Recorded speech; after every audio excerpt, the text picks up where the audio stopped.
always missing a person. Okay, so today we're going to begin chapter 2. We're going to start doing waves today. We're not going to jump into acoustics, sound. And as I told you the first day, that's actually postponed until the next course. So the next thing I do here is waves on a string, transverse waves on a string under tension. And so the whole chapter 2 is on this.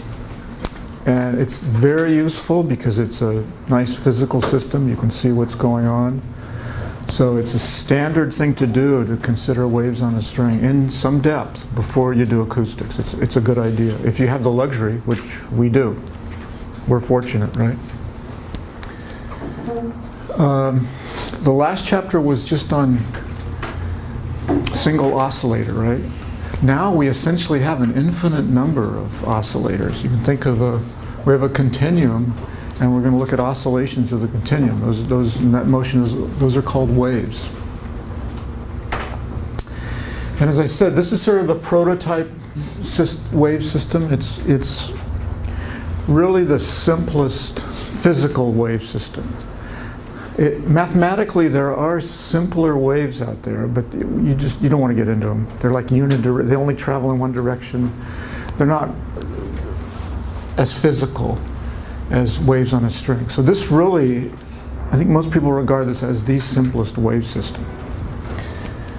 And what do we mean by waves on a string? Well, we mean not just arbitrary waves on a string, because they can get to be very complicated.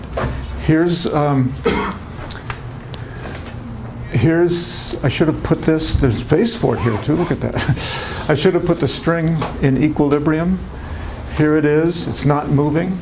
That will be this is the displacement of the spring from equilibrium. It's a function of space. Here's the string. It's infinite for now. We'll deal with boundaries later. And the displacement is a function of space, and it can vary in time at any point in space there, right? So we have a function of two variables here.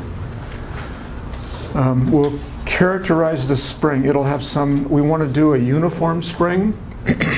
We may, in a problem set, we may do a non-uniform spring, but certainly what we want to start off with, and what we'll do work mostly with, is a uniform spring, a constant mass per unit length. And following the textbook, we'll call it rho sub L. This L here is to distinguish it from the density, the mass per unit volume, which we'll be dealing with eventually. So that's why KFC has to do this. This is the mass per unit length. That's the relevant mass quantity. There's a uniform tension in equilibrium. It has to be uniform tension in equilibrium. Why? What if the tension here were greater? Oh, does everybody know what the tension is? You can imagine zooming way in on any little section here and cutting the string and putting in a little spring scale. That's what you measure. That's the tension. Okay. The tension. Another way to look at it is, if you consider any point here,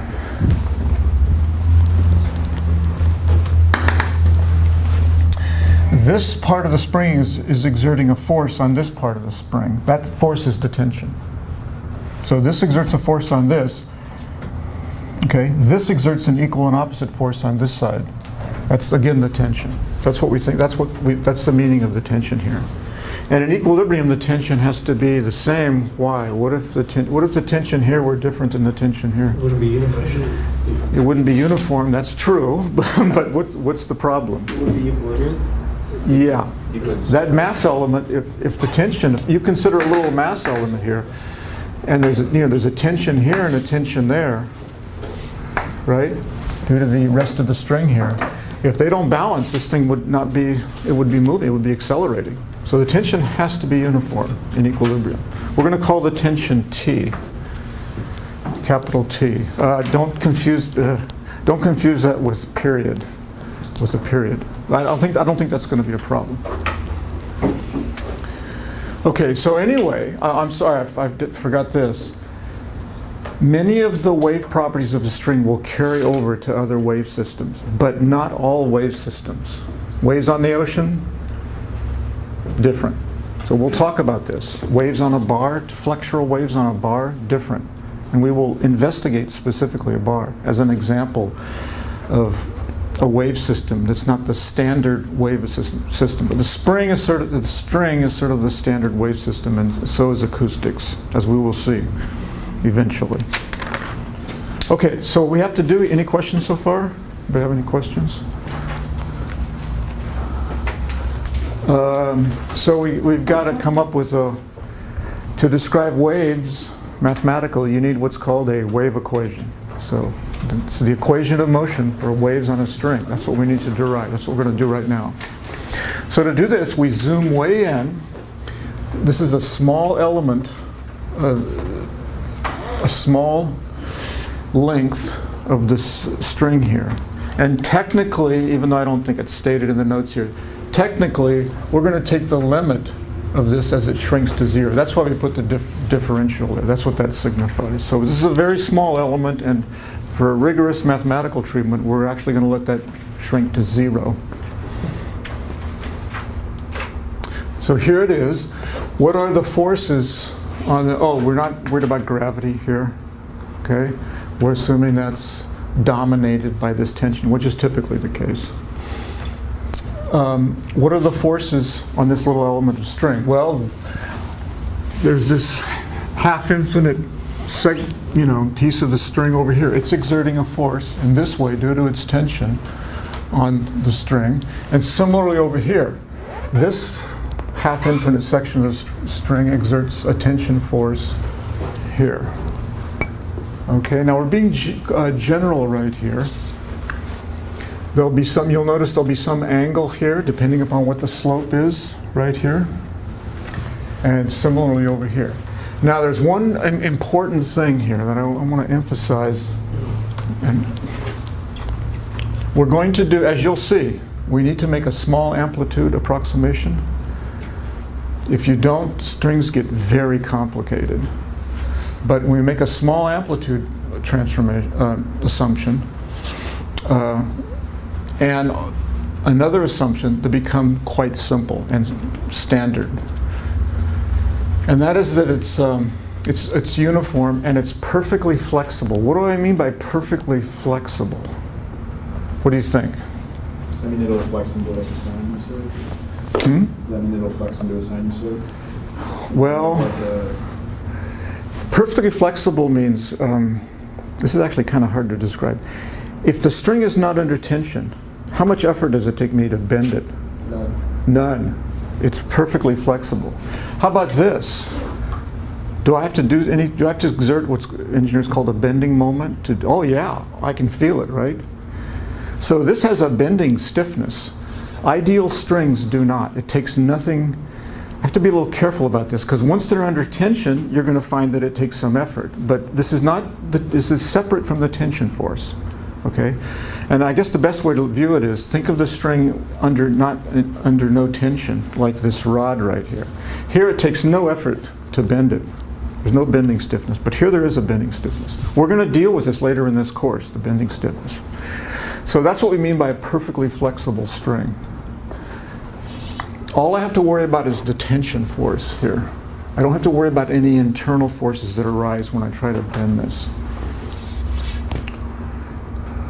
Okay, so there's something I have to tell you, but okay, when you do nonlinear, some of you may do nonlinear acoustics if you take the nonlinear course next spring, hopefully it'll be offered, right? You might think that, okay, you're doing strings before you do acoustics. Okay, that's linear acoustics, which this whole sequence is really about linear acoustics, right? You might think, well, to do nonlinear acoustics, you do nonlinear strings first. Nonlinear strings are a lot more complicated than nonlinear acoustics. And the only people who know that are people who've done nonlinear waves, okay? So the string is especially simple when we make these small amplitude approximations, but it's actually quite complicated in general. And let me show you here's an example of that. If you look at arbitrary motion of of a string, and pick out a little element of mass here. What's it going to be doing? What do you think? It's going to be moving, right? Which way does it move? Up and down. No, it can move. It can move this way, longitudinally. And incidentally, this transverse motion that you described, what about this direction? It can do that too, right? And you might think, well, wait a minute, as long as I'm exciting a wave in the plane, the wave stays in the plane. Is that true? No, you've all probably seen ballooning motion of a string. You can drive a string like this and it responds in a circular, oh, this is not a rod anymore, it's a string. Sorry. I'm trying to, see what I'm trying to do here? It's going like this. You will see this in the next experiment, all right? No matter how careful you are, it can happen. It's actually it's called a parametric instability. So strings can actually be quite complicated. So we don't want to do that. We want to look at it on the simplest level here. We're just going to consider small amplitude motion. And in that case, in the plane, we're going to assume it stays in the plane. And in that case, you're right. Many of you said this. It's just going to move transverse. There will be no longitudinal motion. Okay. So the approximation we're going to make here is that the displacement is small. And technically, with a small displacement, we also have to specify that the angle is small, right? Because you can imagine a wave here, a very small wavelength, where the slope changes a lot, even though the displacement's not much. There are technically two assumptions here, that the displacement is small and that this angle here, this tangent angle at every point, is also small. Now, so what does that mean? First of all, what does it mean about the tension in the string? If I take a string and I see the string moving like this, is the tension constant? If I have the string in some motion like this? No. What's the tension do compared to the tension here? Increases. It increases, right, because the string is stretched. You know that. That's actually quantified by Hooke's law, right? You can do that.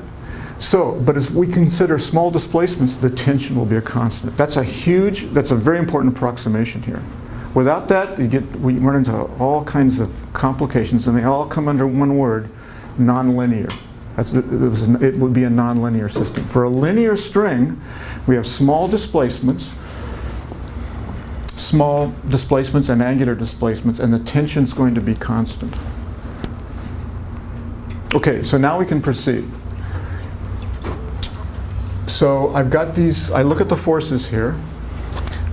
All we're concerned about, because the motion is transverse, is the transverse force. So it's the force in the y direction. That's all that's going to be present here on the linear level for small amplitudes. And you can see that I've got this force, which is, the way I've drawn it right here, it's going to be negative. It's a restoring force. See, it's down. And I take the vertical or the transverse component of this force. So that's going to be the tension times the sine of theta. Over here, it's very similar, except now I know I made a big deal about the tension being constant, but it's more coherent to actually allow it here, okay? I think it's better. We're going to get rid of this dt in a moment. But in general, if you move over here, the angle will be different by a little amount, and the tension will be different, okay? Let's just keep it in there now, it just looks better. So over here I get the same thing, except the sign is opposite. The plus or minus sign, not the SI, not the sinusoid. Now you can see the way I've drawn it here, this is anti-restoring. So it's going to be plus, and again, it's just the tension times the sine of the angle. Okay, so that's clear, because this angle has changed a little bit. Now,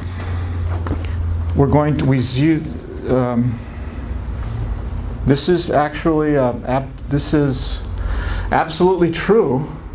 It's true for nonlinear strings. Although, if you want to do nonlinear, I know this because I've done them a little bit before, and it's very difficult. I'd much rather do nonlinear acoustics than nonlinear strings. If you look at this, you'll see that because the tension is going to be uniform, we'll kill this. Okay. Now we can't kill this because this tells us, that we're at a different point here. So we keep the d theta, And because the angles are small, we can replace the sine of theta with theta. We've talked about that, right? I think this has come up several times. And you can easily prove it with a Taylor expansion. The sine of theta is approximately theta. So we replace the sine of theta with theta. We get rid of the dt. And this is going to be approximately just theta plus d theta. The what we call zeroth order terms here cancel, and we end up with a small term here for linear motion. It's just t d theta. So that's the force on this element. It depends upon how the angle changes. The angle is not a good variable here. We don't want to deal with the angle. We want to deal with y and x, the displacement as a function of position and time.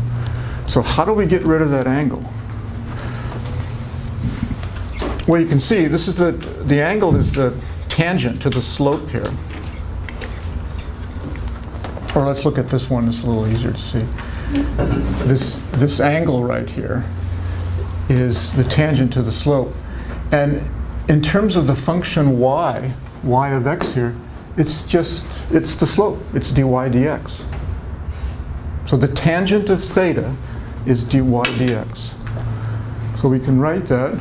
The tangent of theta is dy dx. Now you'll notice I've used partial derivative signs here. Why is that? Because our displacement is a function of two independent variables, space and time. So we can't write, you don't want to write dy dx. That's dangerous. I don't want to get into that, but just from a proper point of view, we have a function of two variables. So you have to we use this notation here, right? Partial differentiation. So this means we differentiate with respect to x while holding t constant. That's its meaning. Now, what's the tangent of theta for small theta? It's also theta. The sine and as theta becomes small, the sine of theta and the cosine theta, the sine of theta and the tangent of theta become the same. And you can just see this, you can see that geometrically. So maybe I should have put an approximation sign here. But anyway, for small theta, this tangent becomes approximately theta. So what we need is d theta. See this? We need d theta. So I'm going to take the differential. How do I take the differential? I want to see how theta is changing with x. So I take the partial derivative of y with respect to x and multiply by dx. That's the differential. So our force, which was t d theta, the tension times d theta, I replaced d theta with this. Now we've got something we can work with, y of x. That's what we want to deal with. And Newton's second law is that this force will cause an acceleration such that the force is the mass times the acceleration. So there's the mass, our little bit of mass, and that's just going to be the mass per unit length times the length. So we plug all this together, we get this, we cancel the dx's, and we get what is probably, almost certainly let me just say it, the best known wave equation out there. In fact, people call it the wave equation. Now,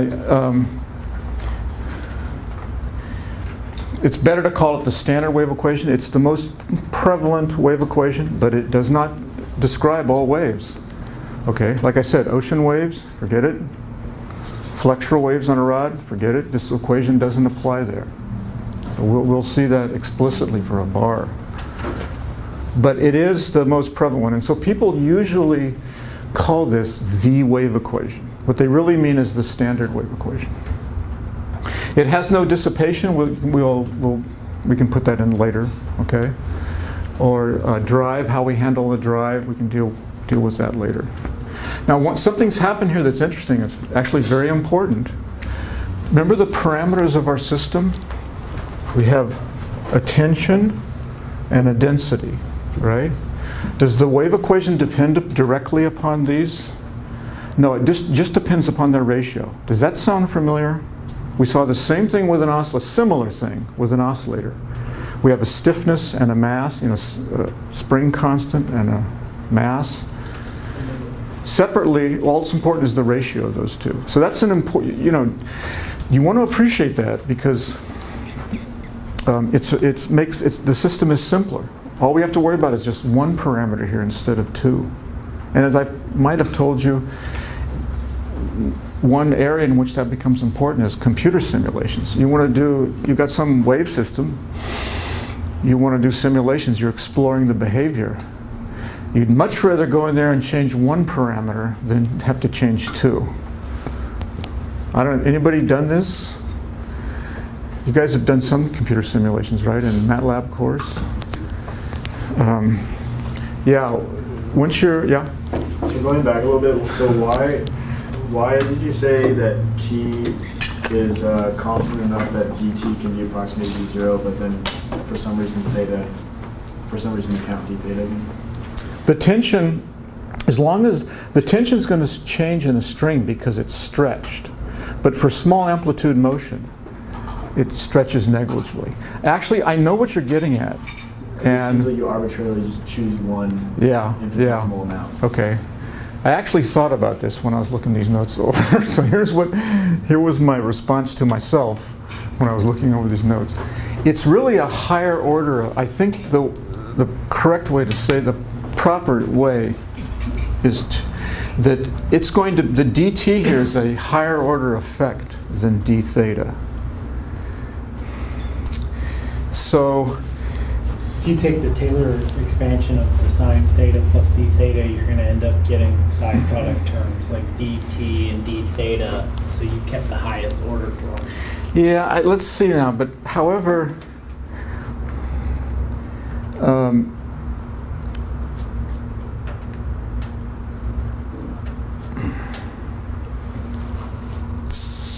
I think you're right. I think that's the way around it. Thank you.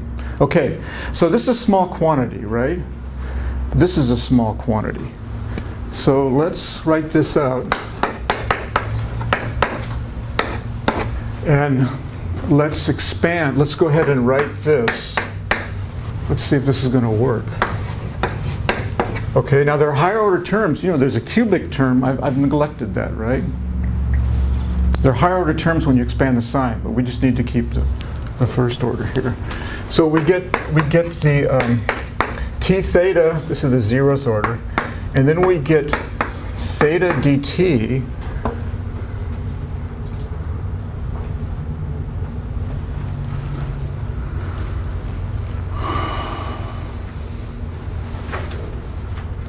we get this, we get theta dt, we get t d theta, and then what's this? Yes, very good. We forget that. That's higher order. We're just doing everything to first order here. These small quantities here. This is going to cancel with the other side here. We don't worry about this. So the issue becomes, the question is, why did I keep this and chuck this? So a small angle, Yeah, you can see this.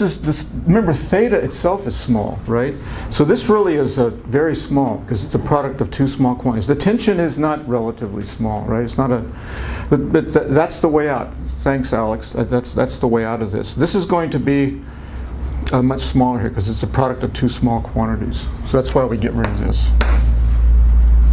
Good. We call it a higher order effect. It's a good question. It's a good question.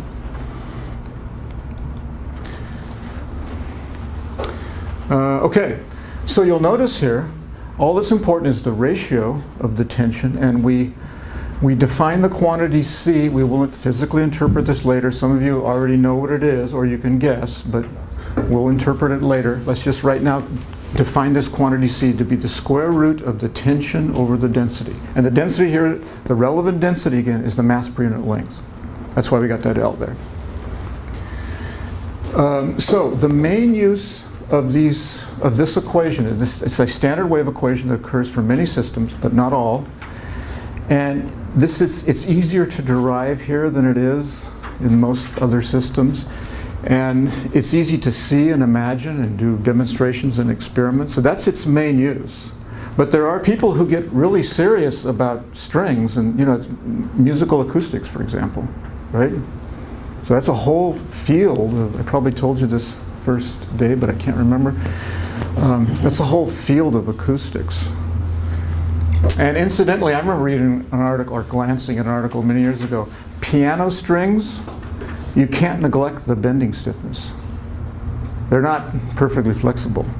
It's an effect that it's like 5 or 10%. If you calculate a frequency of a string, which we're going to be able to do, assuming a perfectly flexible string and compare it to actually what's observed for a piano, it's off.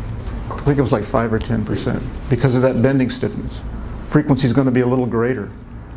We haven't included that. We have a perfectly flexible string here. Okay, any other questions so far? Yeah. Yeah, would I get the same conclusion if I assume it's a circular motion when it transfers, m times v squared equals the Circular motion? Yeah, because it's move like this, so it's a mass times v squared over r. The motion here for small amplitudes, right? And small slopes, I guess. The motion is just in the plane, and it's transverse. Right, so be like this. I think you're getting a little ahead of this. Maybe you're talking about y-axis. The motion of a mass element here is simply up and down, the transverse to the string. It's not in a circle. Okay. Right. Maybe I shouldn't have said, maybe I just waited for you guys to stumble into it in the experiment. But when you get to look, this whole theory is for infinite, let me tell you, it's for infinitesimal amplitudes and infinitesimal slopes. And when you do an experiment, you can't do that, right? So the issue is, how good of an approximation is this? Well, it's typically a good approximation, but you got to keep that amplitude small. Otherwise, you're going to start to see this ballooning, and you see other effects too. Okay, any other questions? All right, so this is the wave equation. We're going to now start looking, this is standard procedure here. We're going to next look for solutions, okay? So following the textbook here, which I think they do a good job, let's consider a sinusoid. So it's a cosine of this. Now, please note that I should have, you really want to be clear here. This is the argument of the cosine. This is not cosine of k times the quantity ct minus x, right? It's pretty obvious that it's not, but still you want to be clear about this. I should have put square brackets here, like this. That's when I write this in the notes, this is what I mean, okay? It's just that, everyone's in a hurry and it takes time to do this, okay? So you'll notice I haven't done it here, but I think it's clear that in this case right here, for example, this is the whole argument of the cosine. I really implied here are square brackets, just like up here. And similarly, of course, for the sine. So what does this look like to you? How do you appreciate this? Now we're going to look into the physical appreciation later, but I just want to make sure right now that you understand what this is.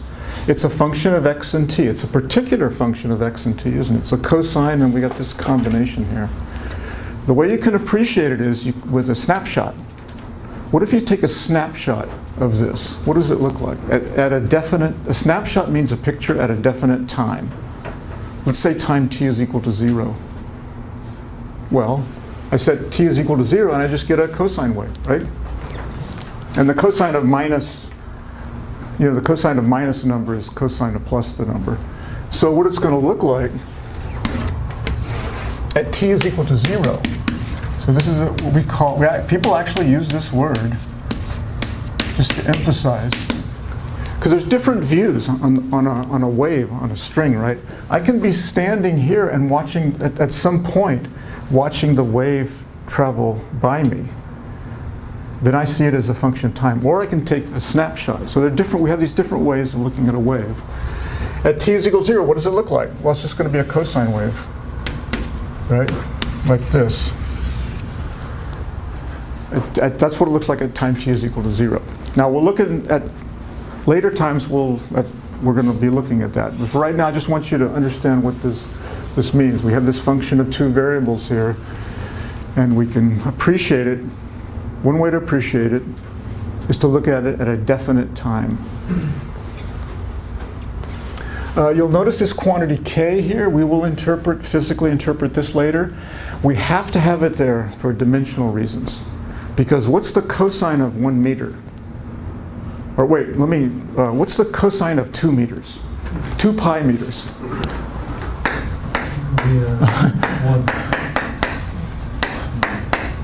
Okay, so is it 1?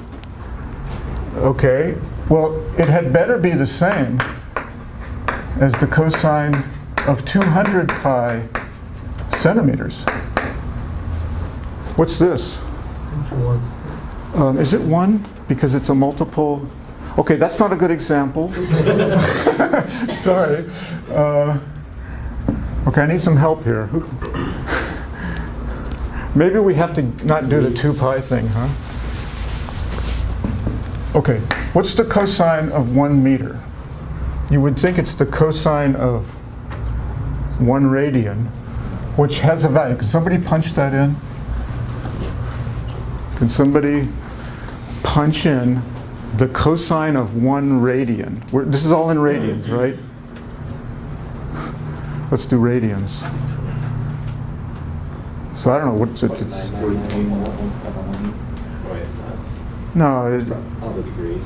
No, yeah, you're in degrees. This is, you got to be careful about this radian and degrees thing. 0.017. 0. Point what? 0.17. 0.17? Yeah. Okay. Okay, now what if I think of it this way? What's the cosine of 100 radians? This better be different. 0.86. Oh, wow. So do you see the problem here? All the standard the functions that we use, they can't have dimensions in there because they're not defined. Okay? These are obviously the same, but we're getting different. It has to be dimensionals. So we have to have something with dimensions of 1 over length here. So we'll interpret this later, but it's forced upon us. It's got to be there. We'll see what the physical meaning of it later. Okay, so then the question we ask here, is this a solution to the wave equation? We're just guess. This is just a guess. We know that waves look like sinusoids, so let's try this, okay? Let's just try this. And again, we'll interpret it later. So here's what we have to do. We have to find, for the wave equation, we've got to look at 2 partial derivatives with respect to x and 2 partial derivatives with respect to t, and then combine them like this, and if it satisfies the wave equation, we'll get 0. Let's see if that happens. So can you take 2 x derivatives holding t constant?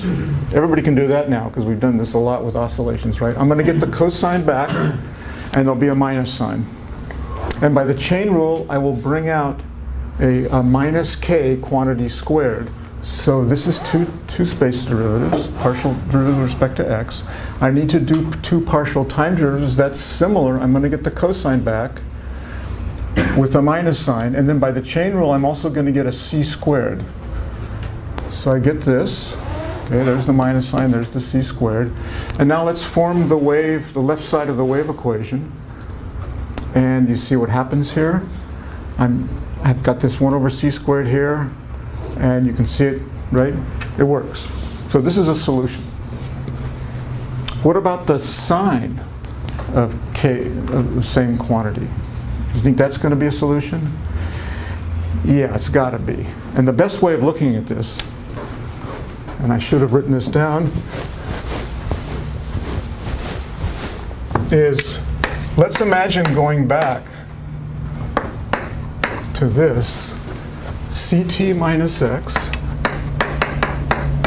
and let's put in a phase constant. How is that going to change what we did here? It just gets carried along. Somebody said, yeah, it just gets carried along. In the end, it's going to cancel. So that means that this has to be a solution, because this is just when it's plus or minus 90 degrees, something like that. So any any wave. And physically we would expect this. It doesn't matter where the wave is. Well, let me not get into that. I mean, that's not a good idea. But we can, right now at this point, we can see, yep, that's going to be a solution. And any phase shifted version, this is going to be a solution for any phase constant. Now, yes? So how did you know that in the general solution, the C is actually that special region? This C is a parameter of the system, right? It's what sits in the wave equation right here. Yeah, because you said. Oh, you're asking. How did you know like in y equals to a cos k? Yeah. Oh no, look, this is just we're just trying this. You don't want to ask that question. I shouldn't say that, but you'll see why this is here. Right now, we just want to show that it's a solution, just from a mathematical point of view. Don't worry about it. Because I think that's, you're getting into why this works. You'll see why it works shortly. I think you'll see some of that today. Okay, in this lecture. Okay, now the next step here may surprise you, but let's consider any function of ct minus x. You'll see that the important thing here is this combination. I think that's what JJ is asking. The important thing is what this particular combination here, ct minus x. Let's consider any function that's only a function of ct minus x. Okay? But it has to be differentiable, so it has to have some smoothness. It has to be twice differentiable, because we're going to take derivatives here. Okay, now watch this. It's convenient here to do this right and not get confused. It's convenient to call, we really only have a function of one variable here, ct minus x. So let's call that something, Cc. I'll call it Cc here. So our y is a function of Cc. Now we're going to substitute it into the wave equation. And to do that, we've got to take two spatial derivatives. So what's the first spatial derivative here? What's the partial of y with respect to x? Well, by the chain rule, it's the derivative of y with respect to c. And you'll notice I've got d's here because this is just a function of one variable when you look at it from this point of view. That's why I'm doing it here. That's why we're doing this here. I don't do partials here. There's only one variable there, c.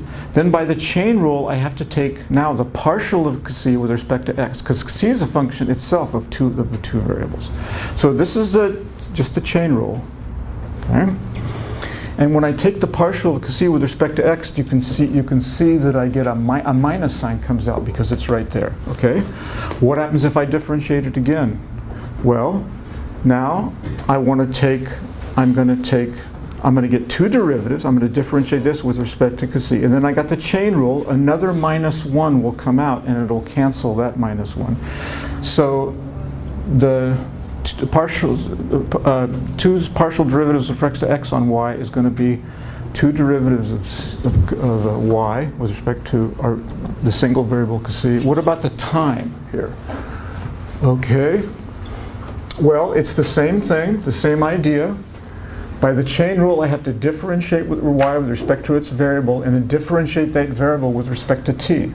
And now, because that variable depends upon x and y, this is a partial derivative. And now what comes out? It's c. It comes out because c is this function right here. So the partial of this with respect to t is c. Okay, we got to differentiate one more. And that's just going to bring out another c squared. Now we've formed the left side of the wave equation. We have two derivatives here. We have that, and look at that. So I don't know about you. I think that's amazing. There's nothing special. In practice, this is a nice sinusoidal wave. We're going to do a lot with that, right? But from a fundamental perspective, there's nothing really special about this. Any smooth function of ct minus x is going to satisfy the wave equation. So this has consequences, as we will discuss. I don't think we're going to get to them today, but we will discuss them. Okay, and that's remarkable. Yeah, I don't want to get any more into it anymore. Okay. Now, so there are other solutions to the wave equation. Let's change, we took a minus sign here, right? There's a reason for that, as you'll see. We'll start to see it today, I think. Why, but what if we have a plus sign here? How is that going to change? Let's go back to the cosine derivation, because this is our friend, right? Sinusoids are our friend when it comes to oscillations. If this is a plus sign, right, then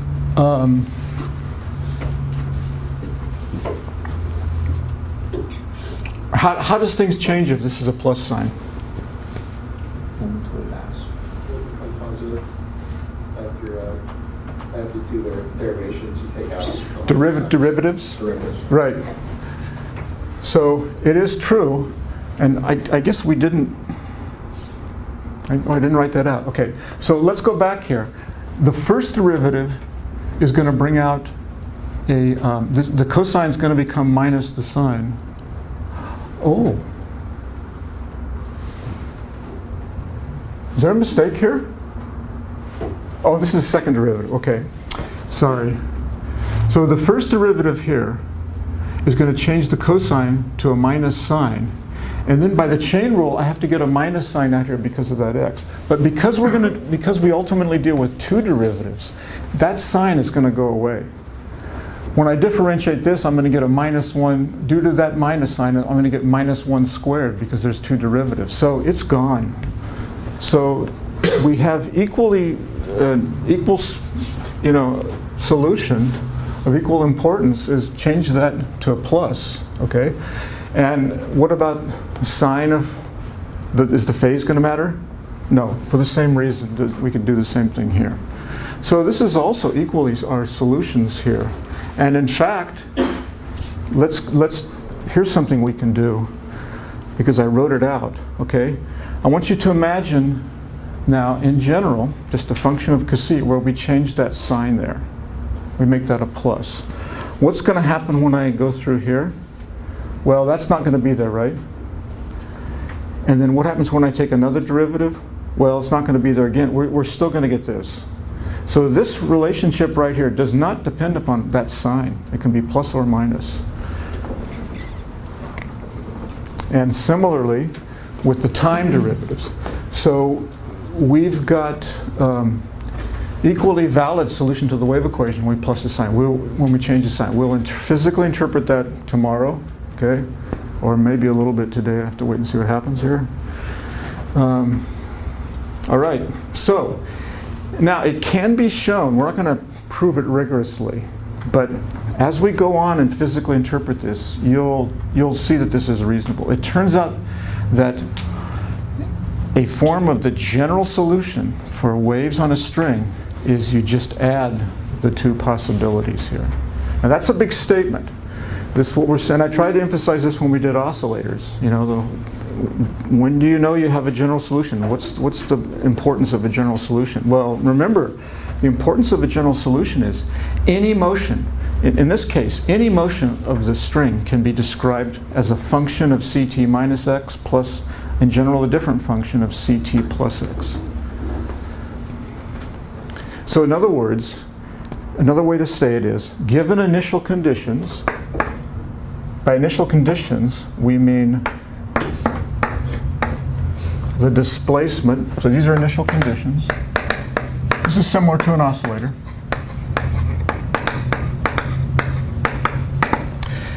And the velocity. Remember this?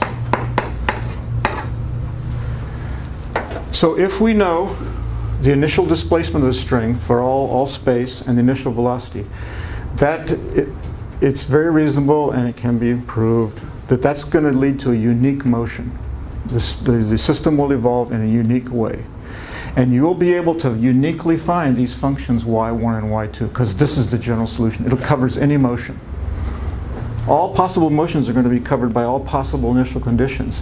And you can show that this is a general solution. So this will work. You'll be able to find y1 and y2. Now, unfortunately, this has all been kind of mathematical, right? And all of this has physical interpretations, as we'll see. That's what we want to get into next. First, are there any questions? Okay, so what's going on here? Okay, that was some math. Let's go back to our cosine wave. We will get back to, don't worry, we will get to these general expressions here, but it's just easier to appreciate things from a sinusoid point of view. So here we are. We know this is a solution. We verified that. What does it look like? What's going on here? Well, I'm going to again look at the snapshot idea. The solid line here is a snapshot at a definite time. That time is 0, like we talked about before. So this is t equals 0 snapshot. I know I'm going to get the sinusoid. It's going to look like that because t is 0.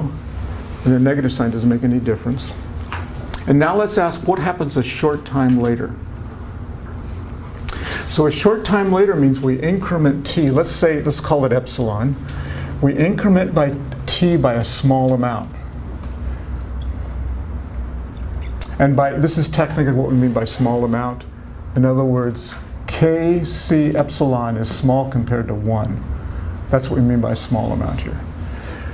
What happens to our solution? Well, you guys have seen this before when we talked about phase analysis, like phase, right? Well, this is now, it's no longer 0, it's a positive number.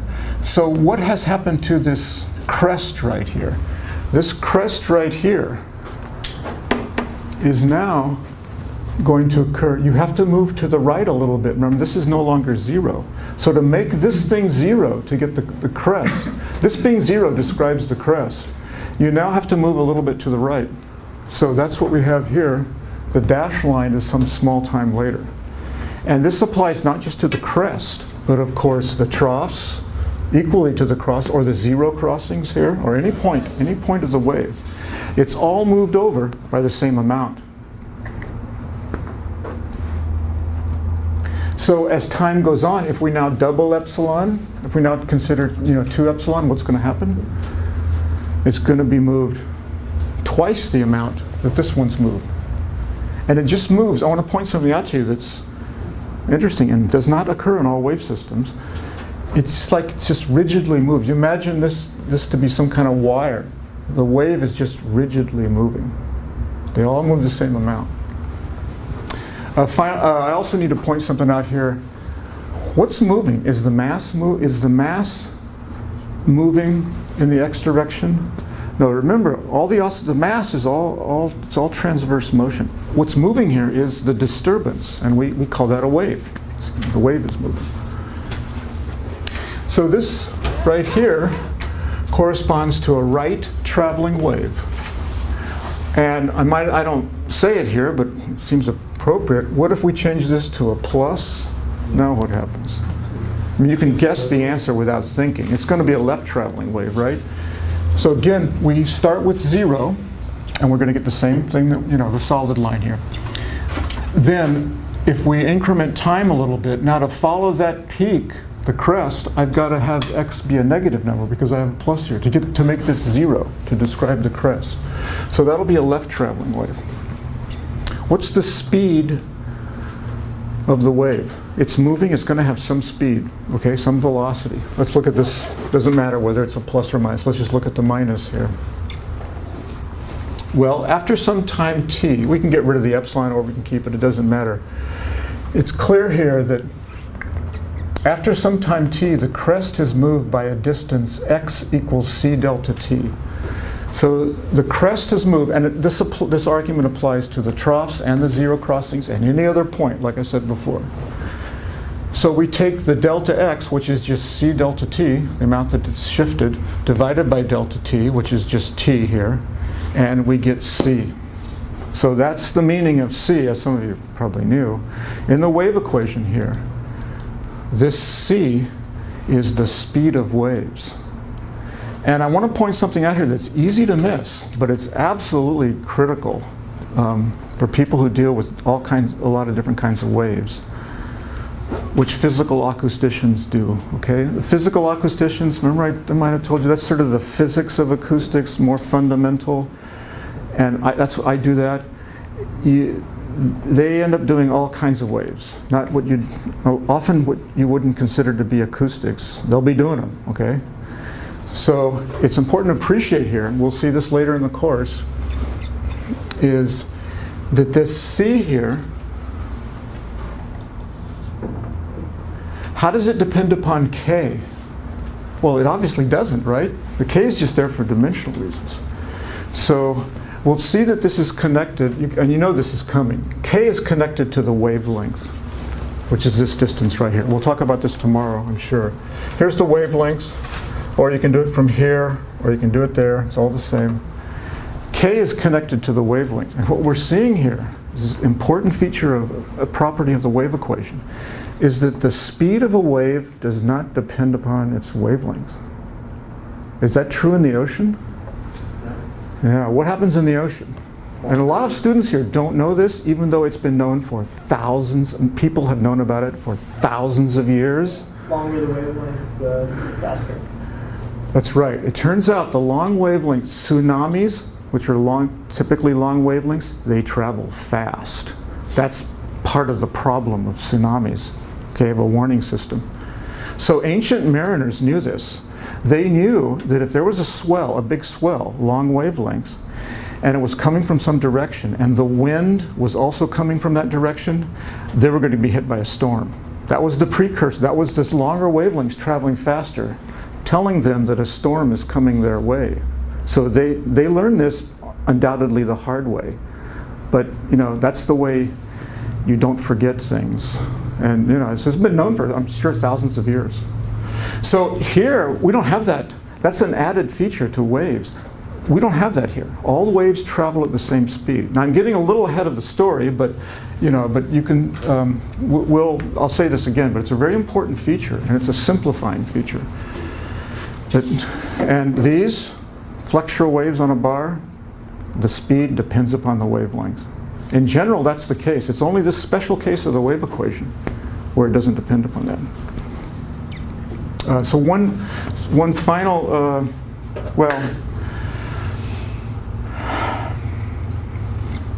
let's just start from here tomorrow. This is sort of a restatement of this, but we'll start from there tomorrow.